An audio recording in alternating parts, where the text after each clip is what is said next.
How a young billionaire found true love in the arms of a roadside food vendor began on a night when all the money, fame, and power he possessed still couldn't silence the emptiness tearing through his chest. He was the kind of billionaire people whispered about: brilliant, successful, untouchable. But behind the glass walls of his Lagos penthouse, he stared at his reflection and saw a man drowning in loneliness. Women chased his wealth, not his heart. Friends turned into opportunists. Nights became longer, quieter, colder. But on a dusty roadside miles away, destiny was quietly preparing an unexpected love story, one written not with luxury or glitter, but with humility, kindness, and the gentle hands of a roadside food vendor whose life was the complete opposite of his. She didn't know a billionaire was searching for the kind of love she thought didn't exist. He didn't know a simple village girl was about to redefine everything he believed about life. But how did a man who had everything find true love in the arms of someone who had nothing? And why would destiny tie their worlds together in the most unpredictable way? What was waiting for them on the day their paths finally crossed? The city of Lagos glittered beneath the night sky, loud and alive as always. But inside the 34th floor penthouse of the Onyx Towers, silence held everything hostage. Ethan Cole, the 30-year-old billionaire whose real estate empire had become the talk of Nigeria, stood alone before the floor-to-ceiling glass. His reflection stared back at him, strong jawline, neatly trimmed beard, tailored shirt still crisp from the day's meetings, yet the man behind the appearance looked painfully tired. From the outside, Ethan had it all. Money that could move mountains, fame that drew attention everywhere he stepped, and power that made the biggest businessmen stand straighter when he walked into a room. The media loved him. Investors worshipped him. Workers feared him. Competitors envied him. But none of them knew him. Not really. The city stretched endlessly ahead, bright and loud. But Ethan felt a familiar loneliness rise inside him, the same loneliness that greeted him every night. He sighed, loosening his tie, feeling the ache of another day filled with people who saw him not as Ethan but as a walking bank account. The last 3 women he dated had ended the same way. Smiles too sweet, words too perfect, and questions too targeted. What's your net worth again? Do you always use private jets, or do you sometimes want to save costs? Can I move into your Banana Island property? Not one had ever asked. Are you okay? Not one had ever tried to know his soul. Ethan poured himself a glass of water and walked toward the balcony. The night breeze touched his face, cool and soft, but even the wind couldn't sweep away the heaviness in his chest. His phone vibrated on the table, lighting up with another notification, a message from Nadia, the model he had gone out with twice. Good night, boo. Don't forget you promised to help me set up that 50 million naira boutique. He dropped the phone, without replying. He hadn't promised anything. She was already calculating the price of his presence in her life, and he had silently checked out the moment she said it. He leaned on the balcony railing, watching the traffic flow like restless rivers below. He wondered what real love felt like, what it felt like to be chosen not for money, not for fame, not for power, but simply for being Ethan. His mother had asked him the same question earlier that morning on the phone. Ethan, when will you bring home a woman who loves you, not your wealth? He didn't know how to answer her then, just like he didn't know now. The more successful he became, the harder it was to trust love. Behind him, the penthouse was spotless, beautifully furnished, decorated like a magazine, spread, yet unbearably empty. His footsteps echoed on marble floors that held no laughter, no warmth, no companionship. His heart tightened. He sank into the leather sofa, rubbing his temples as exhaustion settled deep inside him. Every night felt like this, silent, lonely, repetitive, and in moments like this, he feared one thing more than anything: growing old alone with nothing but wealth that couldn't hold him when life grew heavy. He exhaled slowly, letting the loneliness expand inside the room. Somewhere deep down, he still believed that true love existed. He still believed that God had a plan, even if that plan felt delayed. He wanted something pure, something gentle, something real. But Lagos had shown him too many masks and too many pretenders, too many smiles attached to hidden motives, too many "I love yous" wrapped in greed. He rubbed his hands together, breathing out frustration. He didn't know how long he could keep searching. He didn't know where to find someone who wasn't dazzled by his name or his wealth.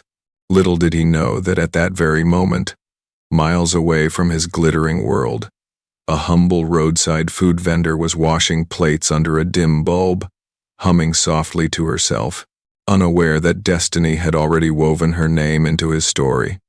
A simple girl who woke before dawn and slept long after the city was quiet. A girl whose hands smelled of spice and firewood.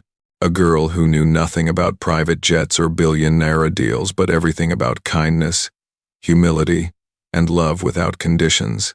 Ethan closed his eyes, wishing just for a moment that tomorrow would be different, that life would surprise him, that someone genuine would walk into his path. He didn't know it yet, but destiny was already arranging their meeting. A meeting that would change everything. A meeting that would show him exactly how a young billionaire would one day find true love in the arms of a roadside food vendor. Far away from the glittering lights of Lagos, the night in her village was quiet. No honking cars, no towering buildings, no glass walls reflecting lonely billionaires, just crickets, distant generators, and a sky full of stars that felt close enough to touch. In that small, humble village lived a young woman named Lena Hart. She was 20 now, but in her parents' eyes she was still their miracle child, the only one they had after years of tears and waiting. Their house was small, built with patched walls and a leaking roof. But inside it was filled with love, prayers, and simple meals shared with gratitude. Lena sat on the wooden stool beside the doorway that night, her chin resting in her palm, watching her father return from the farm with slow, tired steps.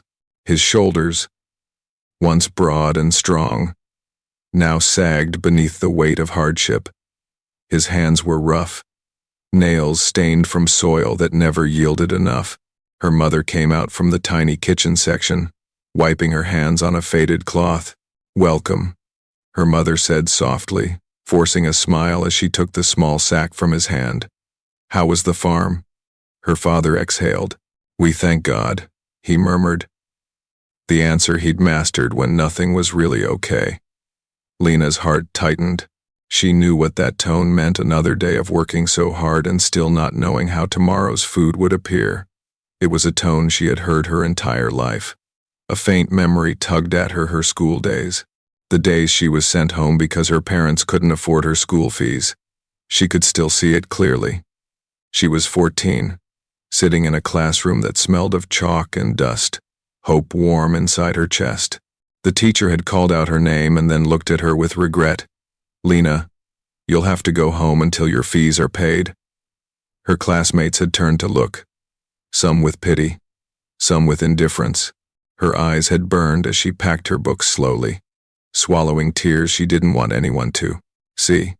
Outside, she had gone straight to that old mango tree behind the school compound. The bark was rough, the branches wide like arms reaching out to heaven. It became her hiding place. She had leaned her back against it, hugged her books tight, and whispered, "Why is life so unfair?" Tears had slipped down her cheeks as she watched other students laughing and running, free from the kind of burden she carried. That afternoon her mother had found her there, eyes swollen, uniform dusty from the ground. Her mother had knelt in front of her, held her hands, and wiped her tears with gentle thumbs. "Listen to me," she had said, voice steady with a strength Lena admired. "I don't care how hard it gets. You will finish school. Even if I have to sell everything I own, even if your father and I have to go hungry, you will finish. You hear me?" "But Mom, they sent me home." Lena had whispered. We don't have the money. Her mother's eyes had shone with something deeper than tears, faith. We may not have money, but we have a God who sees us. One day, all this suffering will make sense. One day, doors will open. You will not remain like this. Those words had followed Lena like a song she couldn't forget. Through every walk back home with empty hands, through every night her stomach ached but she pretended she was full so her parents wouldn't feel guilty. Through every exam she wrote by candlelight. Now, sitting in front of their little house, she looked at her parents and felt a painful twist inside. Her father's cough had become more frequent. Her mother's back hurt every time she stood too long. They had given her everything and kept nothing for themselves. Dad, she called softly. He looked at her and tried to smile, but exhaustion muted it. Yes, my daughter. She hesitated, then stood. Sit down, please, she said, pulling out the other stool for him. Her mother came closer too, sensing that something heavy was sitting in their daughter's heart. I've been thinking, Lena began, her voice trembling slightly. I can't keep watching you both suffer like this. Her mother frowned gently. Suffer? We're fine. God is with us. I know, Lena said, tears gathering in her eyes. But look at you. Look at Dad's hands. Look at this house. You promised I would finish my education, and you did everything you could. I finished secondary school, but there's no money for university. No job here. No opportunity. If I stay, I'll just be another burden. Her father's eyes glistened. You are not a burden, Lena. She stepped closer and knelt in front of them both, just like her mother had once knelt before her under that mango tree. Please listen. I've made a decision. I want to go to Lagos. Both parents stiffened. Lagos, the city that was both a dream and a warning, a place of opportunity and danger. I will find work, she continued, words tumbling out as if they'd been waiting for this moment. I will do anything honest, clean, wash plates, sell in a shop, anything. I can't sit here and watch you break your backs. I'll go and trust God to send a helper. I'll support you from there. I'll make sure you don't suffer like this forever. Her mother shook her head, tears now rolling freely. Lena, Lagos is not easy. People get lost there. It's not like here. We may be poor, but at least we see you every day. Lena swallowed hard. Mom, that's why I have to go now while I still have strength. You always told me my life wouldn't end in this village. You said God would open doors. What if Lagos is where one of those doors is? Her father looked at her for a long time, chest rising and falling. Then he glanced at his wife. Silence settled, filled with fear and love and unspoken worries. Finally, he sighed deeply, as if releasing years of hesitation. Stand up, he said quietly. She rose, slowly, heart pounding. He placed his calloused hands on her shoulders. If you go, you don't go alone. You go with our blessing. You go with our prayers. We cannot cage you because we are afraid. Maybe the helper we've asked God for is waiting there. Her mother began to cry harder, pulling Lena into a trembling hug. Promise me you will hold on to your values, she whispered. No matter how hungry you get, no matter what you see. Promise me you will remain honest, kind, and humble. Lena clung to her. I promise, I won't let your sacrifices be in vain. The next morning, while the rooster crowed and fog still kissed the ground, Lena packed her small faded bag. 2 dresses, 1 pair of worn shoes, her certificates, a small Bible. She walked out of the little house with tears clouding her vision. Her parents stood outside, trying to smile through their breaking hearts. Her father cleared his throat. Remember, you are never alone. Call us when you arrive. Her mother touched her face one last time. May God send you a helper in that city. May your path cross with the right people. May your destiny never be delayed. As the old bus rumbled into the dusty road, Lena climbed in, turning back to wave through the cracked window. Her parents waved two tired smiles, wet eyes, hopeful hearts. They watched as their only child disappeared down the village road, not knowing that every bump on that journey was carrying her closer to Lagos, closer to a roadside food vendor's stall, closer to a young billionaire who felt just as empty as she once did under that mango tree. Neither of them could see it yet, but their prayers were already standing in the same city where a young billionaire longed for true love and where one day, a simple roadside food vendor would become the answer to all of their cries. Lagos hit her all at once. The moment Lena stepped down from the noisy, rusty bus at the park, the city swallowed her sound, smell, heat, everything. Horns blared from every direction. Conductors shouted destinations at the top of their lungs. People pushed past her with bags, buckets, baskets, balanced on their heads. The air smelled of exhaust fumes, fried food, dust, sweat, and something sharp she couldn't name. She clutched her small faded bag against her chest, her heart racing. Back in the village, the loudest sound at dawn was a rooster. Here, it felt like the whole world was screaming. For a moment, she stood frozen beside the bus, her feet planted on the ground, her mind blank. What am I doing here? The promise she made to her parents replayed in her head. She remembered her father's hands on her shoulders, her mother's tears, their blessing. She took a shaky breath. God, please, she whispered under the noise. Don't let me be stranded. Lead me. Her stomach growled loudly. She hadn't eaten properly since the journey began. The thin bread she'd bought at a stop hours ago was long gone. Now the hunger sat heavy in her belly, mixing with fear. She scanned the area, people rushing, sellers dragging carts, women spreading wares on the ground. Then her eyes caught sight of a small wooden shade a little farther from the chaos. Smoke rose gently from behind it. Under the shade stood an old woman bending over large pots, serving steaming plates of rice and stew to customers sitting on low benches. A hand-painted sign above read in uneven letters, Mama Grace Food Joint. Lena swallowed. The smell of food drifted toward her pepper. Spices, fried meat. Her legs moved before her mind could argue. She approached slowly, trying not to look like the lost, hungry girl she was. People lined up with plates in hand, chatting loudly in different accents. The old woman moved quickly, spooning rice, adding stew, dropping pieces of meat, sweat shining on her forehead.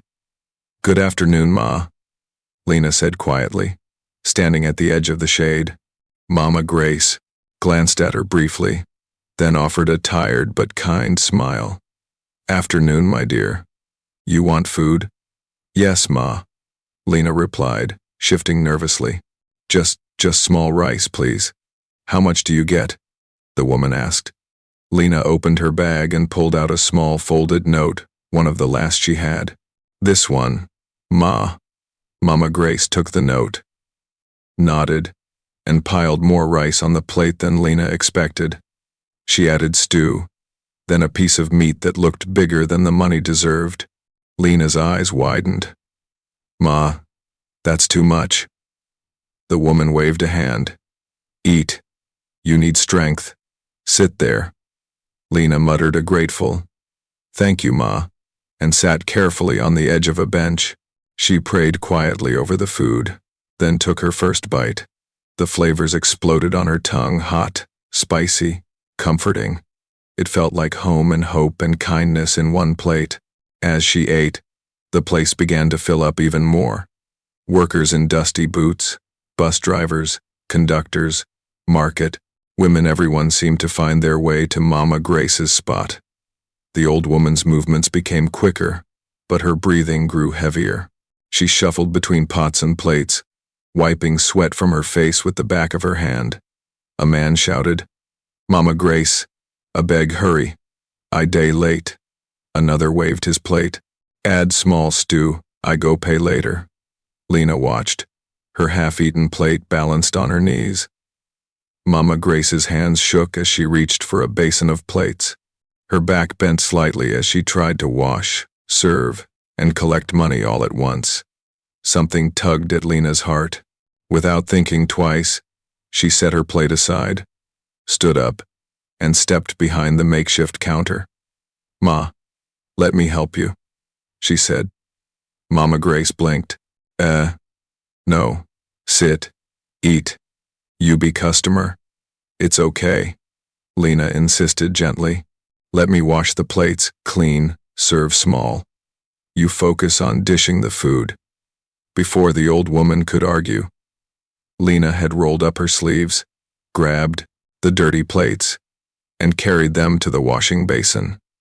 She washed quickly but thoroughly, rinsing, stacking, wiping the counter in between. When customers called out, she moved gracefully from one end to the other, handing plates, collecting money, smiling softly as she worked. "Who be this your new girl, Mama Grace?" one customer joked. "She fasto." Mama Grace chuckled, breathless but amused. "Nah, Angel Way just land. I no even know from where." Lena's cheeks warmed. Still, she kept working, her movements smooth and focused. Every "thank you, ma" she received from a customer reminded her of something her mother always said. No matter where you find yourself, let your character speak first. By the time the rush slowed, Lena's back ached, her fingers wrinkled from water, and sweat rolled down her neck. But for the first time since stepping into Lagos, she didn't feel totally lost. She felt useful. She wiped her hands on a cloth and reached for the plate she had abandoned earlier. The rice was cold now, but she didn't mind. She picked it up and walked toward Mama Grace. "Ma, thank you," she said. "Let me pay you properly now." She reached into her bag, but the old woman raised a hand sharply. "Keep your money." Lena froze. "Ma?" Mama Grace looked at her fully now, her tired eyes soft but sharp, as if reading something deeper than clothes and face. "You know, just eat here today. You worked. You helped me when you could have walked away. And I watched you. You didn't steal. You didn't cheat. You didn't complain. You respected everyone. Where you stay?" Lena hesitated, fingers tightening around her bag strap. I just came to Lagos today. I don't have where to stay yet. I was going to start asking for work and maybe look for a church to sleep for some days." The old woman's expression shifted surprise, then concern, then something like protectiveness. "You came alone?" "Yes, ma." "You get anybody here?" "No, ma." Silence stretched between them for a few seconds. The noise of the park faded for Lena as fear pricked her again. Maybe she shouldn't have said that. Maybe she sounded too desperate. Then Mama Grace sighed deeply. God, so this is why you sent her here today?" she murmured under her breath. She looked back at Lena. "My name is Grace, but everybody dey call me Mama Grace. I get small room behind this shop. It's not fine, but clean and safe. If you no mind, you fit stay there. Work with me. I go pay you every month. It won't be big, but as God bless business, I go increase am. At least you no go sleep outside." Lena's breath caught. Her vision blurred instantly. "Ma, what did you say?" "I say you fit stay with me," Mama Grace repeated, her voice firm now. "Work here. Learn small business. Your eyes show you be good girl. God no bring you here by mistake." Tears rushed down Lena's cheeks before she could stop them. All the fear she'd been carrying since she stepped off the bus cracked open into relief. She covered her mouth with her hand, shoulders shaking. "Thank you, Ma," she whispered. "Thank you. May God bless you. You don't know what you've done for me." Mama Grace stepped closer and gently patted her shoulder. "Stop crying, my daughter. You'll make me cry too. Go and bring your bag." From today, you're not just helping hand, you're family. That night, in the small room behind the wooden shade, Lena lay on a thin but clean mattress, staring at the low ceiling. It wasn't a mansion. It wasn't big, but it wasn't the street. It wasn't fear. It was safety. It was a beginning. She clasped her hands on her chest. God, you really sent a helper? She whispered, smiling through the tears. Outside, the city roared on as always, unaware that in one tiny corner, two lives had just become tied together. And somewhere far away, in a high-rise building, a young billionaire looked out at the same night sky, not knowing that the girl who would one day hold his heart had just found a home in the back of a roadside food shop. By morning, Lena would call her parents to tell them she arrived safely and found kindness. By another morning, a black SUV would park beside that same roadside food stall, and destiny would finally begin to move them closer. She didn't know it yet. He didn't know it yet, but love had already started writing. The morning after she moved into the little room behind the shop, Lena woke before dawn. The air was still cool, the city not yet fully awake. She stepped outside, lifted her face to the soft Lagos sky and whispered, "Thank you, God. Please bless Mama Grace. Please bless this new beginning." Then she pulled out her small phone, dialed her father's number and pressed it to her ear with trembling hands. "Hello," his familiar voice answered, tired but warm. "Dad, it's me," she said, smiling through tears. "I reached Lagos safely, and God sent me a helper." She could hear the relief in his exhale. Her mother's voice joined on the other side, asking 1,000 questions. Lena told them about Mama Grace, about the room behind the roadside food shop, about the job offer. "God is faithful," her mother said, voice thick with emotion.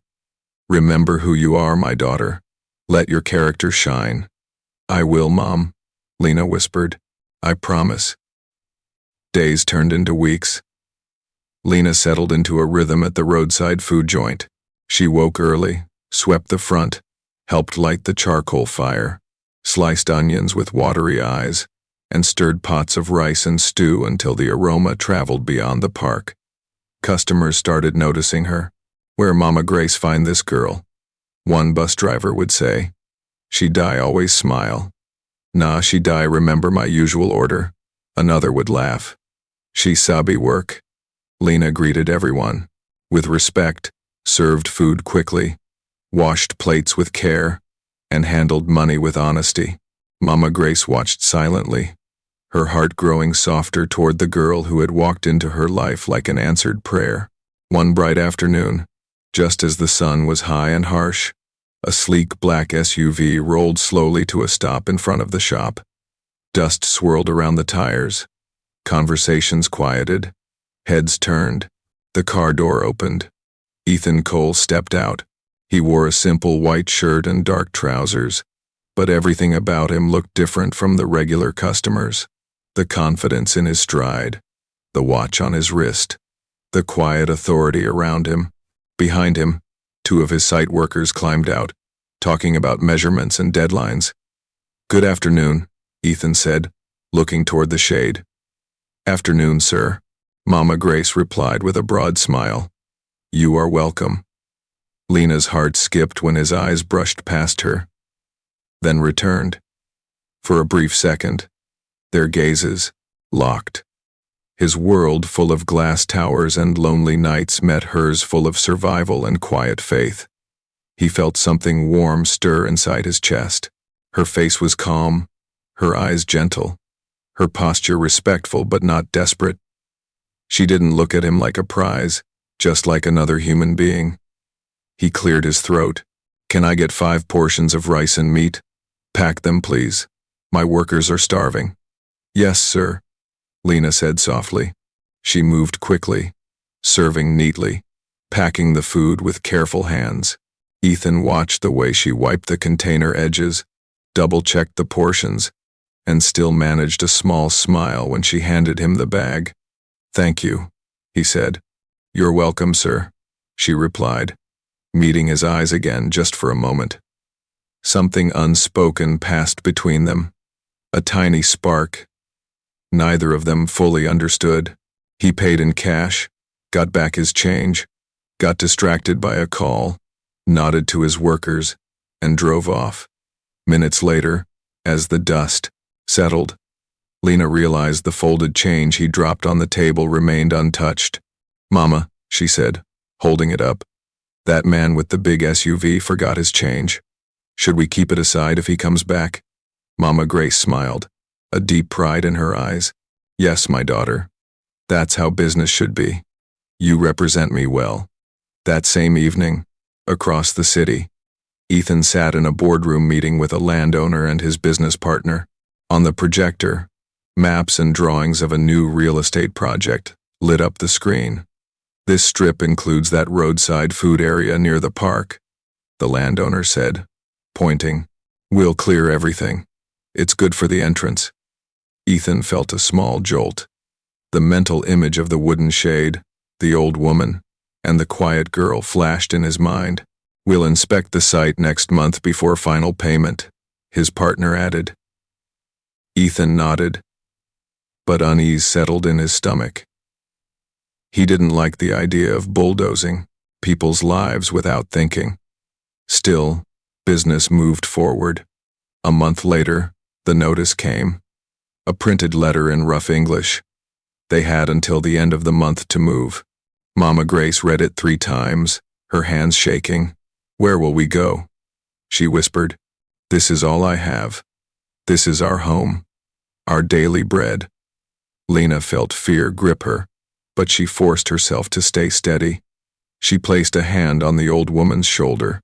"God didn't bring us this far to abandon us," she said softly. "If this door is closing, another will open." But that night, she lay awake, heart pounding, imagining herself back on the streets. A few days later, multiple SUVs and a Jeep arrived at the shop. The landowner stepped out with a group of men in safety helmets, pointing at boundaries, talking figures. Ethan stepped out too, scanning the area. His eyes landed on Lena and Mama Grace, standing by the wooden shack, clutching the notice letter. He recognized them instantly. "The land extends up to here," the owner said, gesturing toward the food spot. "We'll clear it soon." Ethan didn't answer immediately. He looked at the letter in Mama Grace's wrinkled hand, at Lena's worried eyes trying to stay brave. He turned back to the owner. "The land is fine. Proceed with the paperwork," he said. Then he turned again to Mama Grace. "But don't rush to leave yet, Ma. Take your time to find another place. I'll pay for it. Call me." He pulled out a card and handed it to her. They both stared at it, stunned. "Sir, why?" Mama Grace stammered. He gave a small smile, eyes flicking briefly to Lena. "Because you shouldn't be thrown away just because somebody bought land, and because not everyone with money has forgotten what it means to be human." That night, in his mansion, Ethan paced his living room. His partner called, pushing for construction to begin immediately. Ethan's mind, however, was stuck on the girl who had quietly impressed him twice with her work, her humility, her gaze that didn't change even when she knew he was rich. "She's different," he thought. "She doesn't look like the others. She feels real." He remembered his mother's words. "When you find a woman whose heart is richer than your bank account, don't lose her."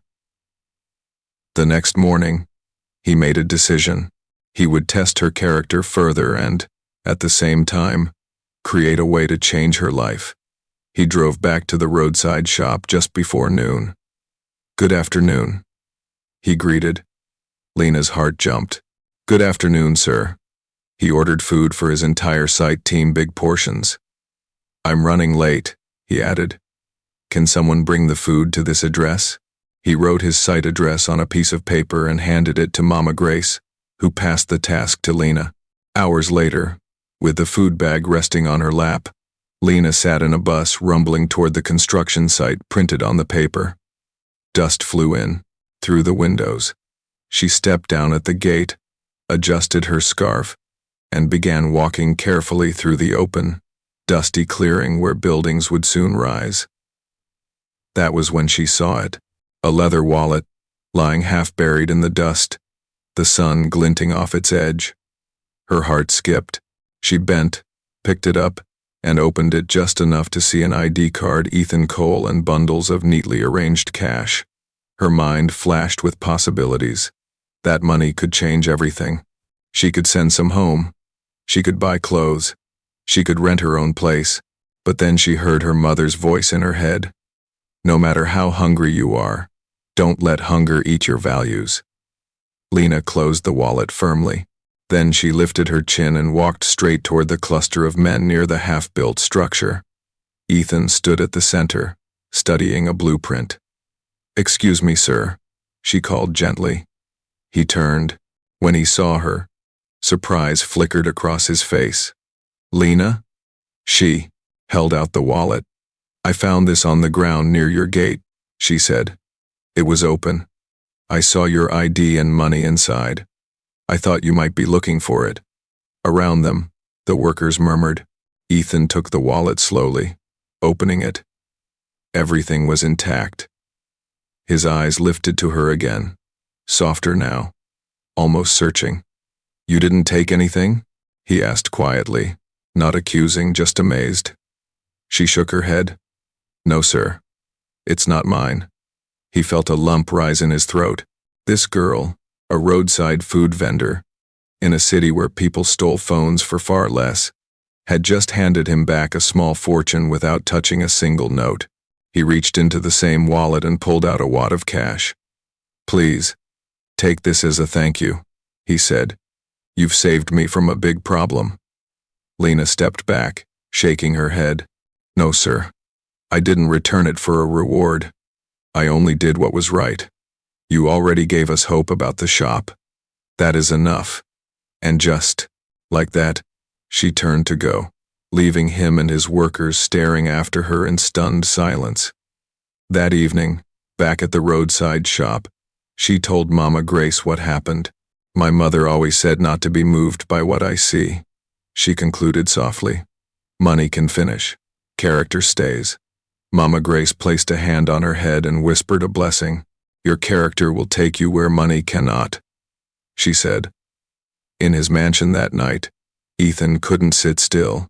He replayed every word, every gesture, every time her eyes met his with quiet confidence instead of greed. At some point, he stopped pacing and smiled to himself. He knew he couldn't allow her and Mama Grace to be stranded. He knew he didn't just admire her, he was falling in love with her. He knew this young roadside food vendor carried the kind of truth his heart had been praying for. And he knew one more thing. He would use his wealth, his power, and his influence, not just to build another estate, but to build a future with her. The next day, he would return to that shop with an offer that would change everything. An apartment in his estate, a new shop, warmth, safety, and a chance to draw closer to the woman whose honesty had unlocked his heart. From there, love would grow through shared breakfasts in his home, shy conversations, confessions, meeting parents, weddings, houses built for her poor family, a modern eatery for Mama Grace, and children laughing in a home built on trust, not money. All of it from one moment of honesty. All of it from one roadside food vendor. All of it from a young billionaire who finally found true love far away from boardrooms and bright lights. Because in the end, it was never his money that made him rich. It was her heart. And now, dear viewer, what about you? What did you learn from how a young billionaire found true love in the arms of a roadside food vendor? Would you have returned that wallet? Would you choose character over love? Quick gain? Share your thoughts in the comments. Like this video if it touched you. Subscribe for more powerful stories like this. And never forget, true wealth is found in kindness, honesty, and a heart that loves without conditions.